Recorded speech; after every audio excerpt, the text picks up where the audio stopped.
자, 오늘 말씀은 심의, 다윗 왕이 죽으면서 유언을 남겼죠. 솔로몬에게 심의를 편안하게 스올로 보내지 말아라. 그렇게 유언하고 죽었던 그 심의가 결국 죽는 말씀이 나오고 있습니다. 우리가 읽지는 않았지만 토요일 본문을 보면 아도니아가 솔로몬보다 먼저 왕이 되려고 했던 아도니아가 솔로몬이 왕이 되자 자기가 이제 죽을까봐 겁이 났죠. 자기가 왕위에 오르려고 했는데 솔로몬이 왕이 되니 솔로몬이 나를 죽이려고 할 것이다 생각을 하고 제단 뿔을 잡고는 나를 살려주지 않으면 내가 이 뿔을 놓지 않겠다. 나를 제발 살려달라고 부탁을 합니다. 그래서 살려주죠. 그랬는데 토요일 말씀 보니까 어느 날 아도니아가 솔로몬의 어머니인 밧세바에게 찾아가서 나 어차피 왕이 되지도 못했고 그런데 내 소원 하나만 좀 들어줘라 부탁을 합니다. 그걸 솔로몬에게 좀 전해달라고 부탁한 거죠. 아들에게. 뭐냐 그랬더니 아버지 다윗의 처였던 후궁이었던 다윗이 나이가 많아서 자기 곁에 이렇게 성경이 표현하면 자기 몸을 이렇게 따뜻하게 해줄 여인으로 수넴 여인 아비삭이라고 하는 여인을 첩으로 이렇게 맞이했지 않습니까? 그 여인을 나에게 달라. 그렇게 아도니아가 부탁을 합니다. 내가 그 유일한 그 소원이다. 뭐 이런 식으로 말하면서 나 좀 들어달라고 이야기를 합니다. 밧세바가 알겠다. 그렇게 하겠다. 밧세바 입장에서는 또 아도니아가 다른 짓 하지 않도록 아들이 왕이 되었지만 이렇게 반역을 하거나 그러지 않도록 하기 위해서 그랬는지 아도니아의 그 부탁을 들어줍니다. 그래서 밧세바가 아도니아에게 그런 부탁을 받고는 솔로몬에게 가서 아도니아가 이런 부탁을 하는데 그 여인을 아도니아에게 주면 어떻겠느냐 이렇게 이야기를 합니다. 솔로몬이 아주 화를 내죠. 어머니 왜 그러시냐고. 차라리 이 왕의 자리도 아도니아한테 갖다 주지 그러냐고. 어떻게 그런 부탁을 할 수 있냐고. 하면서 화를 내고 아도니아를 죽이게 됩니다. 그래서 어떻게 보면 그것을 명분 삼아서 아도니아, 자기의 정적인 거죠. 잠재적으로 나중에 반역을 또 일으킬 수 있는 그런 잠재적이 있는 사람이니까 아도니아를 처단합니다. 그리고 어제 본문을 보면 그 아도니아의 편에 섰던 아비아달 제사장도 낙향시킵니다. 그 아비아달 제사장은 어떤 사람이냐면 아버지 다윗 시대에 함께 계속 있었던 제사장이거든요.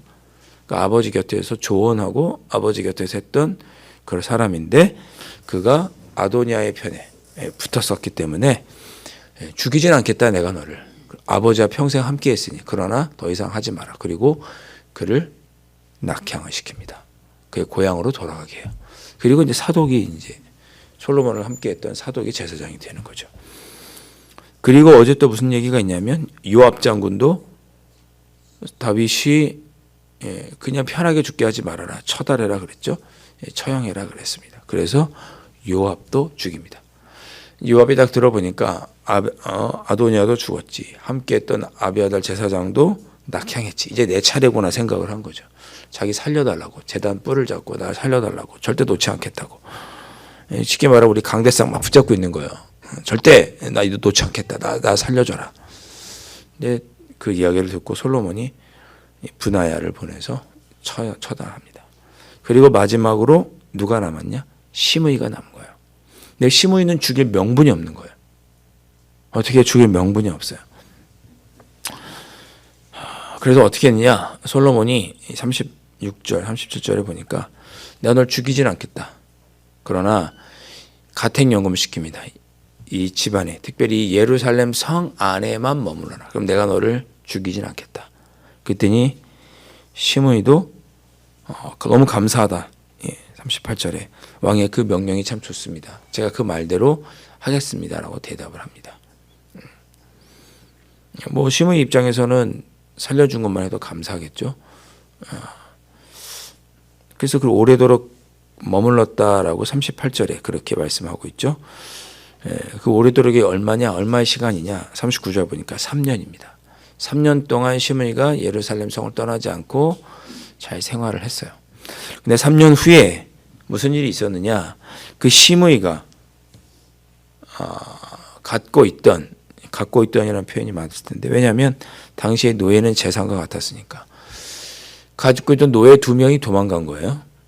어디로 도망갔느냐? 가드로 도망갔습니다. 가드가 어디입니까? 블레셋 지역이죠. 지금의 하마스가 있는 근방입니다. 저 지중해 해변 저 남쪽. 그러니까 예루살렘에서도 한참 떨어진 지역이에요. 거기로, 그러니까 다른 나라죠. 다른 나라로 도망갔다라는 이야기를 시므이가 듣게 됩니다. 자기의 2 종이 가드로 도망갔다. 그래서 시므이가 그 이야기를 듣고는 이놈들 봐라, 내 재산이 도망갔어. 어떤 피해를 입혔나 보죠. 그래서 그 2 종을 잡으러 가드에 가서 그 종을 붙잡고 돌아왔습니다. 그러니까 예루살렘을 떠나지 말라고 했는데 떠난 거죠. 예루살렘이 여러분 해발 한 700m 정도 높은 고지대에 있어요. 그리고 그 산 같은 고지대에 있고 밑으로 쭉 계곡이 있는데 그 계곡이 기드론 시내가입니다. 거기를 더 넘어가면 안 된다 했는데 거기를 넘어간 거죠. 타 지역으로 다른 나라에 갔다 왔습니다.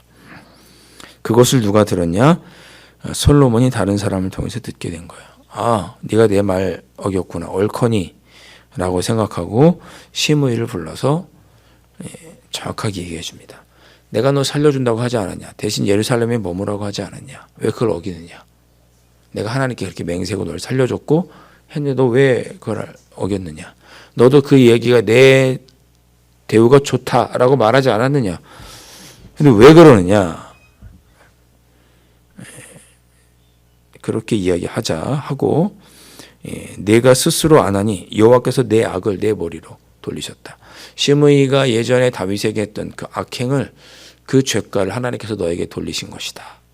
나로 원망하지 말아라. 네가 잘못한 거야. 그리고 어떻게 하느냐? 그를 처형합니다. 그랬더니 46절에 솔로몬의 손에 그 나라가 견고하게 섰다라고 성경은 기록합니다.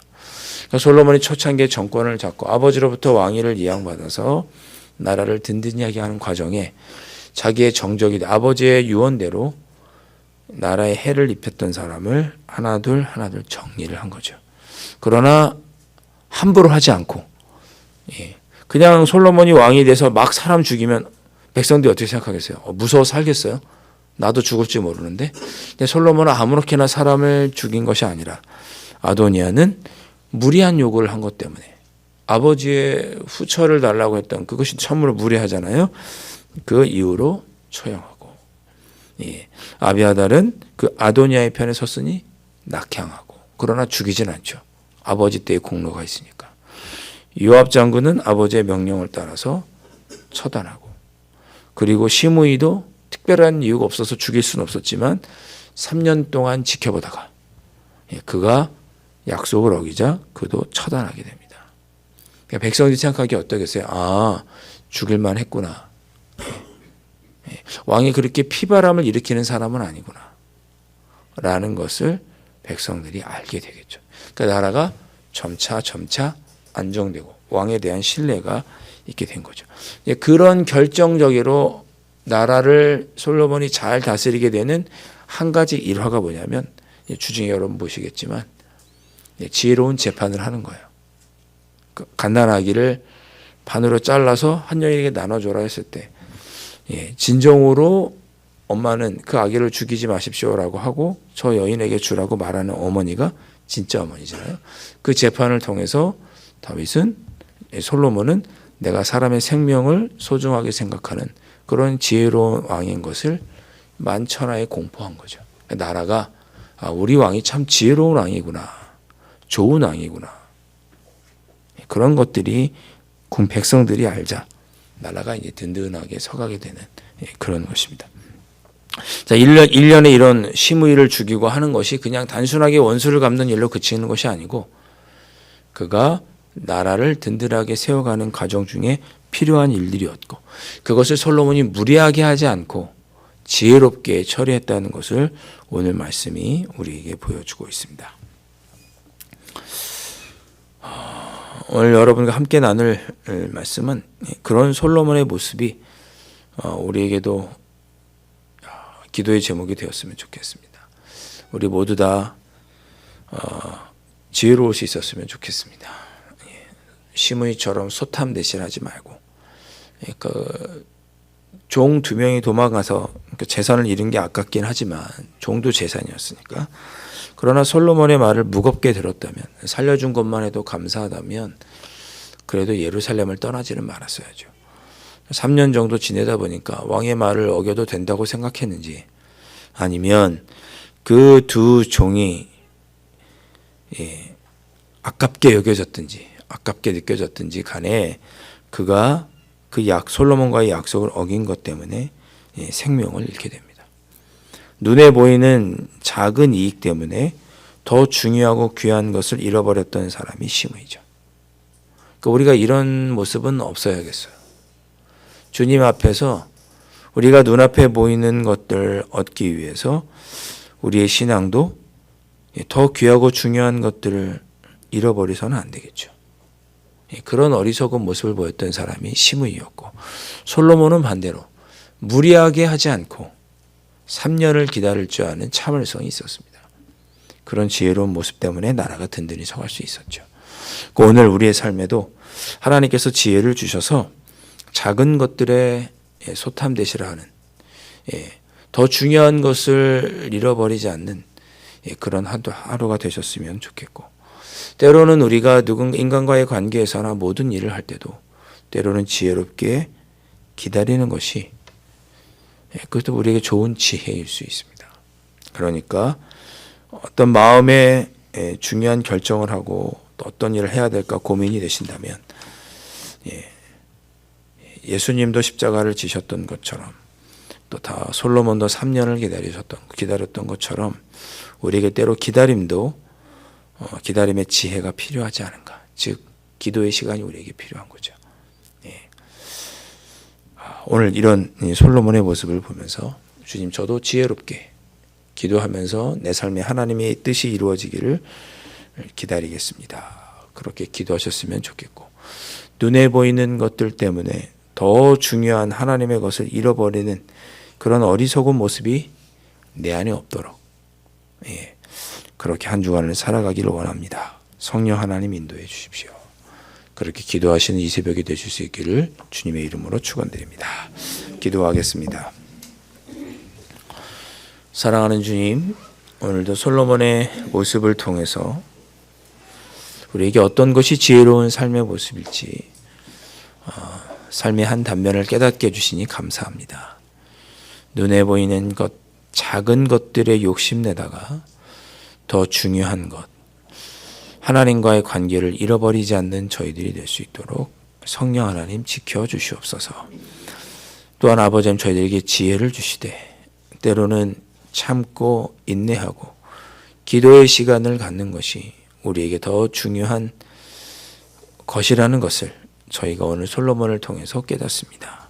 우리 앞에 있는 문제를 우리가 힘써 감당하지만 그 일을 우리의 힘으로 하지 않고 기도하는 가운데 참고 인내하며 때를 기다릴 줄 아는 아버지, 그런 지혜를 저희들에게 허락하여 주셔서 주신 문제들도 그렇게 하나님이 주신 지혜 가운데 순탄하게 해결하고 이겨내는 저희들이 될 수 있도록 성령 하나님 인도하여 주시옵소서. 귀하신 예수 그리스도의 이름으로 간절히 기도하옵나이다. 아멘. 하늘에 계신 우리 아버지, 아버지의 이름을 거룩하게 하시며 아버지의 나라가 오게 하시며 아버지의 뜻이 하늘에서와 같이 땅에서도 이루어지게 하소서. 오늘 우리에게 일용할 양식을 주시고 우리가 우리에게 잘못한 사람을 용서하여 준 것 같이 우리 죄를 용서하여 주시고 우리를 시험에 빠지지 않게 하시고 악에서 구하소서. 나라와 권능과 영광이 영원히 아버지의 것입니다. 아멘.